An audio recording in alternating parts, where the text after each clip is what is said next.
ডাঙৰ খবৰ লৈ আহিছো কা বলবতৰ পাছতে অসম বন্ধৰ ঘোষণা কৰা হৈছে কা বলবত হোৱাৰ পাছৰ দিনৰ পৰাই অসম বন্ধৰ ঘোষণা কৰিছে অখিল গগৈয়ে 16টাকৈ সংগঠনে ৰাজপথ কপাব ৰাজপথত পুনৰ নামি পৰিব অখিল গগৈ আমি জনাইছো ডাঙৰ খবৰ কা আন্দোলনৰ কাৰ বিৰুদ্ধে পুনৰ আন্দোলনৰ হুংকাৰ প্ৰদান কৰিছে কাক লৈ আন্দোলনৰ ঘোষণা কৰিছে অখিল গগৈয়ে কা বলবত হলে অসম বন্ধৰ ঘোষণা অখিল গগৈ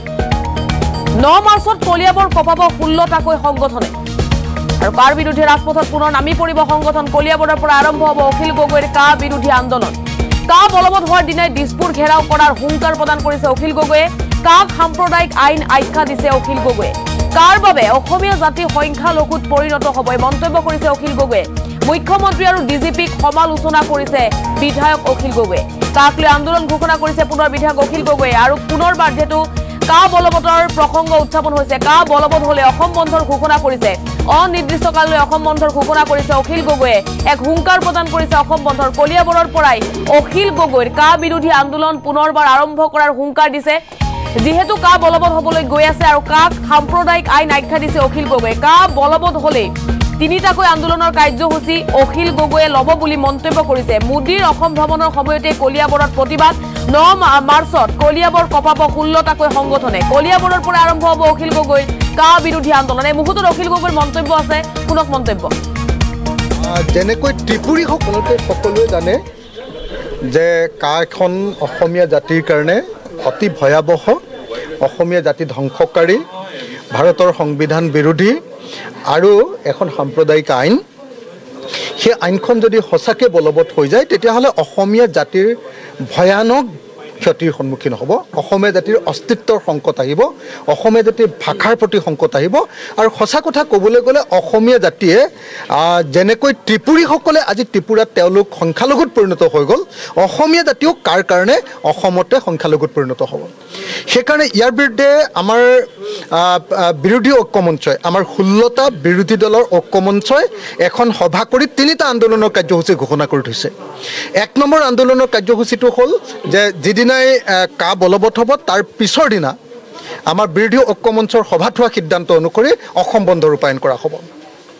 গতিকে সেই ডেটটো অনিশ্চিত যিদিনাই কা বলবতৰ ঘোষণা হ'ব তাৰ পিছদিনা সেইটো হ'ব দ্বিতীয় বস্তুটো হ'ল যে আমি সিদ্ধান্ত লৈছিলোঁ যে যদি কা বলবৎ হয় কা বলবৎ হোৱাৰ দিনাই আমি দিছপুৰ ঘেৰাও কৰিম দিছপুৰ ঘেৰাও কৰাৰ কাৰ্যসূচী গ্ৰহণ কৰা হৈছিল গতিকে সেইটো এটা দ্বিতীয় কাৰ্যসূচী আছিলে সেইটো বিৰোধী ঐক্যমঞ্চৰ দ্বিতীয়টো কাৰ্যসূচী সেইদিনা গ্ৰহণ কৰা হৈছিলে আৰু তৃতীয় এতিয়া মোক জনোৱা হৈছে যে এতিয়া প্ৰধানমন্ত্ৰী অহাৰ দিনা অহা 9 তাৰিখৰ দিনা অহা 9 মাৰ্চ তাৰিখৰ দিনা আমি প্ৰধানমন্ত্ৰীৰ ভ্ৰমণৰ প্ৰতিবাদত যেহেতু কা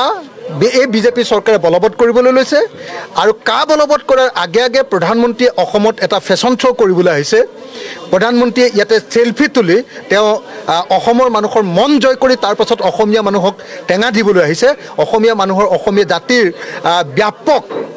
এটা ভয়ানক ক্ষতি কৰিবলৈ আহিছে গতিকে অহা 9 মাৰ্চ তাৰিখৰ দিনা দিনৰ 11 বজাৰ পৰা আমি প্ৰধানমন্ত্ৰীৰ ভ্ৰমণৰ প্ৰতিবাদত আৰু কা বলবৎকৰণৰ বিৰুদ্ধে আমি কলিয়াবৰত বিৰোধী ঐক্যমঞ্চৰ 16টা দলৰ হৈ এক বিশাল আন্দোলনৰ কাৰ্যসূচী গ্ৰহণ কৰিবলৈ লৈছোঁ প্ৰতিবাদী কাৰ্যসূচী গ্ৰহণ কৰিবলৈ লৈছোঁ এখন প্ৰতিবাদী সভা অনুষ্ঠিত কৰিবলৈ লৈছোঁ গতিকে এই মুহূৰ্তত মই অসমবাসী ৰাইজ বিশেষকৈ কলিয়াবৰবাসী ৰাইজক আহ্বান জনাইছোঁ যে কলিয়াবৰত অহা 9 মাৰ্চ তাৰিখৰ দিনা 16টা বিৰোধী ৰাজনৈতিক দলে ঐক্যবদ্ধভাৱে আয়োজন কৰা কা বিৰোধী আৰু প্ৰধানমন্ত্ৰী ভ্ৰমণৰ বিৰোধী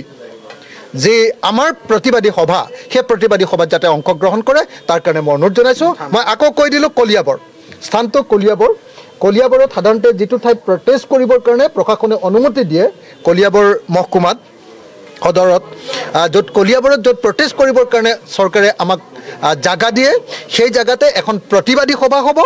সেই প্ৰতিবাদী সভাতে আমাৰ বিৰোধী দলসমূহৰ ঐক্যমঞ্চৰ লগত জড়িত 16টা ৰাজনৈতিক দলৰ ঐক্যমঞ্চ উপস্থিত থাকিব আমি ৰাইজক সেই প্ৰতিবাদী কাৰ্যসূচীত অংশগ্ৰহণ কৰিবৰ কাৰণে আহ্বান জনাইছোঁ আৰু আমাৰ সেই প্ৰতিবাদৰ মূল লক্ষ্যটো হ'ল কা বলবৎ কৰাটো বন্ধ কৰিব লাগে আৰু প্ৰধানমন্ত্ৰীয়ে কা বলবতৰ আগত আহি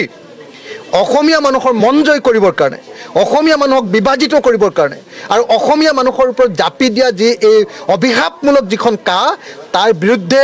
তাৰ পক্ষত তেওঁ জনমত তৈয়াৰ কৰিবলৈ আহিছে গতিকে তাৰ বিৰুদ্ধে প্ৰধানমন্ত্ৰীৰ এই ভ্ৰমণৰ প্ৰতিবাদ সাব্যস্ত কৰিবৰ কাৰণে আমি 16টা ৰাজনৈতিক দলে ঐক্যবদ্ধভাৱে এই প্ৰতিবাদ কৰাৰ সিদ্ধান্ত গ্ৰহণ কৰিছোঁ মানে অসমৰ মুখ্যমন্ত্ৰীজন দিল্লীৰ এতিয়া বহতীয়া যাক দালাল বুলি কয় দিল্লীৰ হয় হুজুৰ তেখেতে দিল্লীয়ে যিটোকে কয় সেইটোকে মানিবলৈ ৰাজি আজি দিল্লীয়ে কৈ দিলে যে অসমকে আমি টকা নিদিওঁ গতিকে টকা নিদিওঁ কাৰণে অসম এতিয়া দেউলীয়া গতিকে এতিয়া হয় হুজুৰ মুখ্যমন্ত্ৰীয়ে কি কৰিছে কেৱল ধাৰ আৰু ধাৰ আৰু ধাৰ লৈ ঋণ আৰু ঋণ আৰু ঋণ লৈ অসমখন চলাবলৈ সিদ্ধান্ত লৈছে এতিয়া নৰেন্দ্ৰ মোদীয়ে কি কৰিছে নৰেন্দ্ৰ মোদীয়ে কৈছে যে না কা বলবৎ হ'ব কাৰণ পশ্চিমবংগত তেওঁলোকক ভোট লাগে পশ্চিমবংগত ভোট ল'বৰ কাৰণে কা বলবৎ হ'ব বুলি কৈছে কাৰণে আমাৰ হিমন্ত বিশ্ব শৰ্মাই দিল্লীত কৈ দিয়া নৰেন্দ্ৰ মোদীয়ে কৈ দিয়াৰ কাৰণে তাত বৰষুণ দিলে বুলি কৈ দিলে যে আমাৰ ইয়াত ছাতিটো লৈ দিলে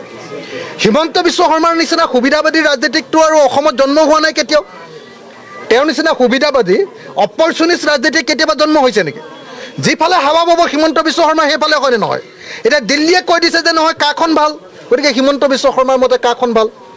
আৰু জিপি সিং যিহেতু পুলিচৰ মুৰব্বী হিচাপে তেওঁ কথা কোৱা দৰকাৰ কিন্তু জিপি সিঙে পুলিচৰ মুৰব্বীৰ ৰূপে কথা কোৱা নাই নহয় তেওঁ গুণ্ডা বাহিনীৰ মুৰব্বীৰ নিচিনাকৈ কৈছে তেওঁ মাফিয়াৰ ডনৰ নিচিনাকৈ কথা কৈ আছে নহয় জিপি সিঙে ক'ত অধিকাৰ পালে যে তোমালোকে প্ৰতিবাদ কৰিব নোৱাৰিবা আৰু প্ৰতিবাদ কৰিলে সমস্ত ব্যয় তোমালোকে বহন কৰিব লাগিব এইটো ক'ত অধিকাৰ পালে কওক ভাৰতৰ সংবিধানে আমাক একলগ হোৱাৰ অধিকাৰ প্ৰদান কৰিছে ভাৰতৰ সংবিধানে আমাক প্ৰতিবাদ কৰাৰ অধিকাৰ প্ৰদান কৰিছে ভাৰতৰ সংবিধানে আমাক গণতান্ত্ৰিকভাৱে ঐক্যবদ্ধভাৱে প্ৰতিবাদ সাব্যস্ত কৰিবৰ কাৰণে অধিকাৰ সাব্যস্ত কৰিছে গণতান্ত্ৰিকভাৱে যদি প্ৰতিবাদ সাব্যস্ত কৰোঁ তেতিয়াহ'লে ডিজিপি নালাগে ডিজিপিৰ বাপেকৰ বাপেক আহিও আমাক কোনো পধ্যে কেতিয়াও আমাক বাৰণ কৰিব নোৱাৰে আৰু অসমীয়া জাতিক ৰঙা চকু দেখুৱাবৰ কাৰণে জিপি সিঙৰ কোনো অধিকাৰ নাই